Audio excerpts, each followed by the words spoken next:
Olá, hoje a gente vai mergulhar num tema, assim, fundamental, a força motriz do desejo humano. Vamos usar uns trechos de O Poder do Desejo para tentar entender melhor por que ele é tão central, sabe? E por que é tão importante saber lidar com ele e os desafios que isso traz, né? Exato. O material que a gente analisou coloca o desejo como esse motor mesmo, universal para a gente crescer e ter uma vida mais plena, com mais sentido. É como se fosse uma ferramenta que a gente recebe, junto com o corpo, as emoções, o espírito, o intelecto. O desejo, então, seria o que alimenta tudo isso. Certo, tá. Então, como é que esse desejo funciona na prática, segundo o que a gente leu?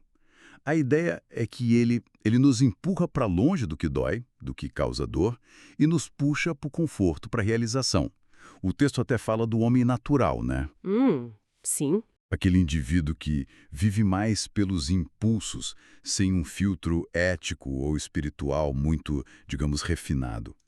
E como isso está ligado à liberdade que a gente tem de escolher o que querer. E aqui, olha, o material traz uma sacada bem interessante, quase um paradoxo. Deus é apresentado como pura doação, sabe? Uma fonte única. Já nós, humanos, somos múltiplos e, na essência, receptores. A gente está sempre buscando, querendo algo para nós. Sempre recebendo. Isso, esse impulso para receber, segundo o texto, é o que sustenta a vida. Só que é exatamente essa natureza, quando você multiplica por bilhões de pessoas, que gera atrito constante. É como se a nossa configuração básica, de certa forma, trabalhasse contra a harmonia coletiva. Faz sentido, total. Se todo mundo é receptor, está sempre querendo para si, o choque é quase inevitável, né? A fonte descreve bem como isso vira disputa, egoísmo e pode levar à destruição mesmo. Falam de lares desfeitos, sociedades em caos, até a perda da alma.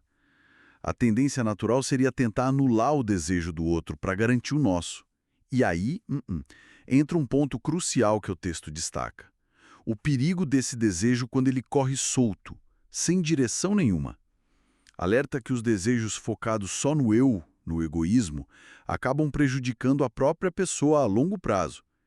E no lado espiritual, um desejo mal direcionado pode levar a ilusões, a acreditar em coisas que fazem mal, crenças tóxicas. Nossa, por isso que o material insiste tanto na ideia de que aprender a gerenciar o desejo é, tipo, essencial para a nossa evolução como seres humanos. É a chave. E é interessante como o texto conecta esse desejo, essa coisa meio abstrata, com coisas super concretas do dia a dia, né?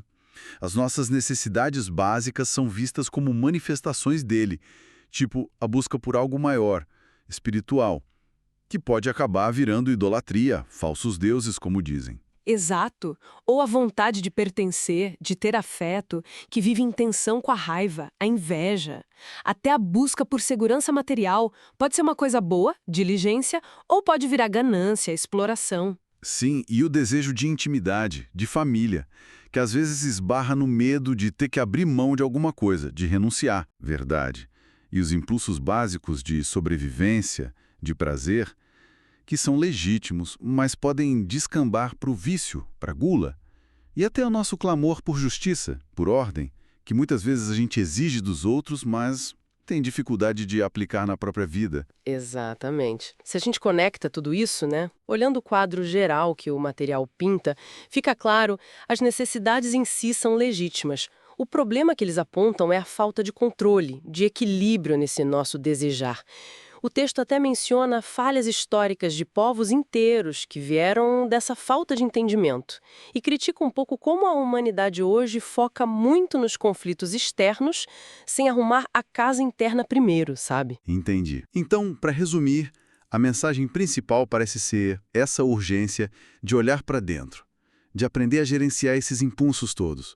Tentar viver de um jeito que o nosso desejo não atropele o do outro, mas que consiga espaço para o crescimento de todo mundo, certo? Precisamente. E o material vai além. Conecta esse desejo bem direcionado, esse desejo de também pensar no bem comum, com o que seria o nosso propósito maior. Refletir características como sabedoria, justiça, compaixão, verdade. Ser imagem e semelhança do Criador, como eles colocam. Isso nos levaria a ser a nossa melhor versão e a viver de forma mais plena, mais real. Bom, Fica então uma provocação final para a gente pensar, né? Considerando essa natureza receptora e, de certa forma, individualista do desejo humano, como foi descrito aqui, será que a harmonia coletiva, essa paz entre as pessoas, é uma meta que a gente pode realisticamente alcançar só com o esforço individual de cada um se autogerenciar? Ou será que o conflito é, de alguma forma, uma consequência quase inescapável dessa nossa dinâmica fundamental? Fica aí a reflexão.